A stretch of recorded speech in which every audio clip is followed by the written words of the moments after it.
Assalamualaikum warahmatullahi wabarakatuh. Selamat datang di konten pembelajaran kita kali ini. Pada sesi ini kita akan membahas dua topik penting dalam siklus akuntansi, yaitu jurnal penutup dan jurnal pembalik. Bayangkan Anda sedang menyusun laporan keuangan untuk sebuah bisnis. Setelah semua transaksi dicatat dan diakumulasikan dalam laporan laba rugi, kita perlu melakukan proses akhir yang disebut dengan jurnal penutup dan jurnal pembalik. Kedua langkah ini adalah langkah terakhir untuk menutup sebuah siklus akuntansi atau menyelesaikan siklus akuntansi dan membuka periode baru akuntansi. Periode ini membantu kita memastikan bahwa semua akun sementara seperti pendapatan dan beban sudah dipindahkan ke akun modal atau laba ditahan. Dengan begitu, kita akan memiliki saldo awal yang bersih untuk periode berikutnya. Namun, pekerjaan kita tidak berhenti sampai di situ. Setelah jurnal penutup, ada satu proses lagi yang seringkali dibutuhkan di awal periode, yaitu tadi jurnal pembalik. Jurnal ini dibuat untuk membalik beberapa jurnal penyesuaian yang kita catat sebelumnya.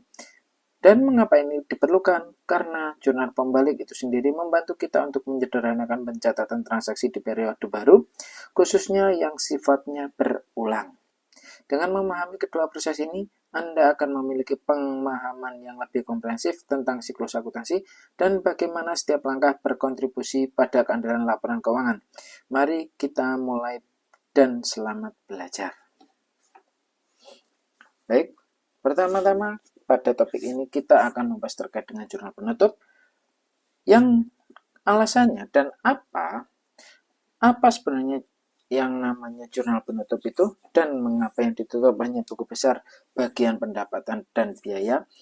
Yang ditutup itu adalah menutup buku besar. Pertama, apa yang ditutup? Kita membuat jurnal dan posting sehingga rekening pendapatan, biaya, dan privé dividen nantinya bersaldo 0. Mengapa demikian? Alasannya adalah pertama, pendapatan suatu periode bersifat menambah modal. Biaya dan privé suatu periode bersifat mengurangi modal. Pendapatan dan biaya tahun ini masih tercatat di rekening masing-masing.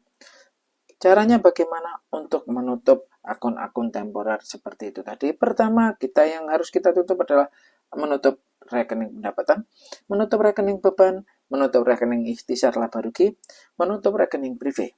Jadi keempat rekening ini harus kita tutup terlebih dahulu. Ini adalah sebuah langkah untuk kita gunakan sebagai cara menolkan saldo akun temporer. Langkah selanjutnya yang harus kita lakukan adalah ini. Kita bisa memperhatikan bahwasanya di sini ada dua tabel buku besar. Ini yang tabel buku besar dalam bentuk T. Kita lihat dari sisi sebelah kanan, yaitu sisi bagian pendapatan. Pendapatan saldo normalnya ada di spell kredit dengan total saldo 12.900.000. Ini belum kita nolkan atau belum kita tutup, maka kemudian kita membuat yang namanya jurnal penutup, yaitu seperti ini. Jadi kita menggeser akun pendapatan atau saldo pendapatan itu tadi yang sebelumnya dikredit harus kita debitkan. Nantinya yang ada di kredit itu adalah ikhtisar laba rugi itu sendiri 12.900. Sehingga setelah ditutup nanti akan seperti ini. Pendapatan kredit 12.900 dan satunya yang dari jurnal penutup kita posting ke buku besar itu tadi menjadi 12.900 juga.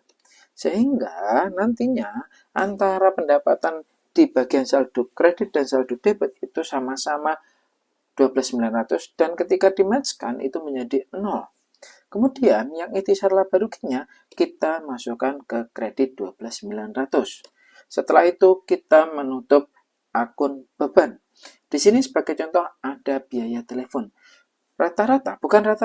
Normalnya saldo biaya itu ada di sebelah debit. Jadi kita harus mengkreditkan saldo tersebut supaya menjadi 0. Seperti ini caranya. Kita membuat jurnal penutup seperti tadi pada membuat penutupan untuk pendapatan tadi. Pertama, yang kita tulis yang di debit adalah ikhtisar laba ruginya karena kita butuh mengkreditkan yang namanya biaya telepon. Jadi seperti ini, ikhtisar laba rugi debit 1 juta, biaya telepon kredit 1 juta. Sehingga setelah ditutup akan menjadi seperti ini. Biaya telepon 1 juta di sebelah kredit dan ikhtisar laba rugi 1 juta di sebelah debit. Selanjutnya kita juga menutup biaya asuransi. Untuk menutup biaya ini sama halnya dengan kita menutup biaya telepon tadi. Yaitu kita membuat jurnal penutupnya yang di debit itu adalah intisar laba rugi kita catat terlebih dahulu sebanyak 250 dan biaya asuransi 250. Setelah ditutup akan menjadi seperti ini. Debit untuk intisar laba rugi 250, kredit untuk biaya asuransi 250, sehingga nanti biayanya menjadi 0. Kemudian menutup rekening beban depresiasi. Jurnal penutupannya adalah seperti ini. Sama halnya dengan menutup kedua biaya sebelumnya tadi. Tinggal kita pindahkan. Kalau di istilah awal pada saat pencatatan tinggal kita posting. Jadi 9.000 itu kita posting ke bagian debit untuk akun intisar laba rugi. Beban depresiasinya kita kreditkan 9 juta. Menutup rekening beban gaji. Rekening beban gaji ini sama halnya dengan menutup rekening beban yang lainnya. Caranya sama. Tinggal kita kreditkan saja. Oke, tidak ada kendala. Lanjut, kita menutup rekening intisar laba rugi itu sendiri. Jurnal penutupnya adalah seperti ini. Intisar laba rugi 650 dan modal 650. Mengapa demikian? Maka kita harus melihat dulu perusahaan mengalami kerugian atau keuntungan. Ketika perusahaan mengalami keuntungan, maka otomatis intisar laba ruginya atau untuk menutupnya itu harus kita kreditkan. Jadi akan menjadi kebalikannya ketika perusahaan itu mengalami kerugian. Jadi kalau mengalami kerugian nanti modal pada intisar laba rugi, bukan intisar laba rugi pada modal. Karena saldo modal itu normalnya ada di sebelah kredit. Jadi nanti seperti ini munculnya. Jadi perusahaan ini mengalami yang namanya laba. Labanya yaitu 650.000. Nanti intisar laba rugi 650 di sini. Kreditnya untuk modal ada di sini. Jadi laba itu nanti sebenarnya ya secara langsung menambah yang namanya modal. Jika jurnal penutup untuk beban tersebut digabung sebagai berikut. Nah, jadi ketika semuanya menjadi satu rangkaian, nantinya akan menjadi seperti ini. Data-data ini semua muncul dari buku besar yang ada, atau neraca saldo juga bisa. Jadi kita lihat saldo yang paling akhir. Setelah kita melihat saldo paling akhir, setelah membuat laporan keuangan, maka saldo itu sudah tidak akan berubah lagi, sehingga saldo itu yang kita pakai untuk menutup akunnya, sehingga nanti saldo pada buku besar khusus untuk akun temporer itu menjadi 0. Jika perusahaan dalam bentuk perseroan terbatas, maka untuk menutup rekening intisar laba ruginya ketika sebelum ditutup adalah sebagai contoh adalah seperti ini. Intisar laba rugi 550 itu sebelah debit, 100 itu sebelah debit, dan sebelah kredit 2 juta, laba ditahan 0. Jurnal penutupnya adalah sebagai berikut. Intisar laba rugi pada laba ditahan sebanyak 1.350, 1.350. Kemudian untuk menutupnya adalah seperti ini. Intisar laba rugi tinggal kita pindahkan saja, kita posting. Yang sebelumnya dari jurnal penutup kita posting ke buku besar intisar laba rugi. Ke akun intisar laba rugi kita gabungkan. Kemudian laba ditahannya yang sebelumnya 0 menjadi 1.350. Misalkan ada dividen, maka untuk menutup rekening dividen dalam tahun yang berjalan, padahal dalam tahun berjalan ini ada pembayaran dividen sebanyak 200. Sehingga untuk menutupnya adalah seperti ini. Laba ditahan 200 pada dividen. Bukan menggunakan intisar laba rugi lagi, karena pembayaran dividen penarikannya dari laba ditahan. Sehingga setelah ditutup itu adalah seperti ini. Dividen 200 dan laba ditahan nantinya didapatkan sebanyak 200.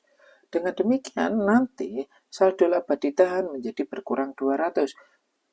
Kemudian dividen menjadi 200 ketemu dan dikreditkan 200 menjadi 0.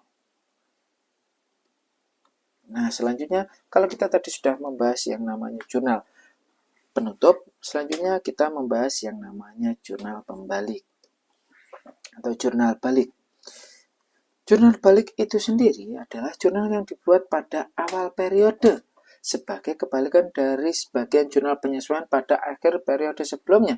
Jadi, pada dasarnya jurnal pembalik ini adalah jurnal untuk mengawali periode baru, bukan untuk mengakhiri. Kalau untuk mengakhiri tadi namanya jurnal penutup. Itu sebagai penutup siklus akuntansi.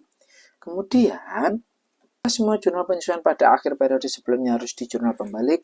Tidak. Karena sifat jurnal pembalik itu sebenarnya adalah opsional. Dapat dilakukan, dapat pula tidak. Tak semua AJP di jurnal balik. Yang di jurnal balik adalah seperti ini. Yang pertama adalah hutang biaya, piutang pendapatan, pendapatan diterima di muka jika digunakan pendekatan pendapatan, biaya dibayar di muka jika digunakan pendekatan biaya atau beban.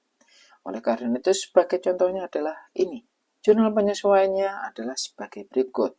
Kalau kita matchkan, pada periode sebelumnya, pada jurnal penyesuaian ada beban sewa dan hutang sewa. Karena ini sifatnya adalah hutang, dan ini beban, maka untuk membuka akun ini atau untuk menyelesaikan akun ini, perlu kita balik terlebih dahulu menggunakan jurnal balik, yaitu kita balik yang tadinya hutang sewa ada di sebelah kredit, maka harus kita debitkan. Beban sewa yang tadinya di sebelah debit harus kita kreditkan. Penyesuaian untuk piutang bunga ada di sebelah debit dan pendapatan bunga ada di sebelah kredit, tinggal kita balik. Pendapatan bunga 150, piutang bunga 150. Pendapatan tiket itu adalah 200. Pendapatan tiket diterima di muka DD yang dimaksud adalah diterima di muka 200. Ketika di jurnal balik adalah seperti ini. Di pendapatan tiket diterima di muka kita debitkan 200, piutang tiket kita kreditkan 200. Yang di sini tadi bukan pendapatan tiket tapi piutang tiket. Jadi ini ada salah penulisan. Kalau untuk jurnal penyesuaian terkait dengan sewa dibayar di muka, pada beban sewa, kredit 900. Sewa dibayar di muka itu ada 900, beban sewa 900 ini dengan menggunakan pendekatan biaya atau pendekatan beban. Maka harus kita balik untuk membuka periode baru. Beban sewa kita debitkan.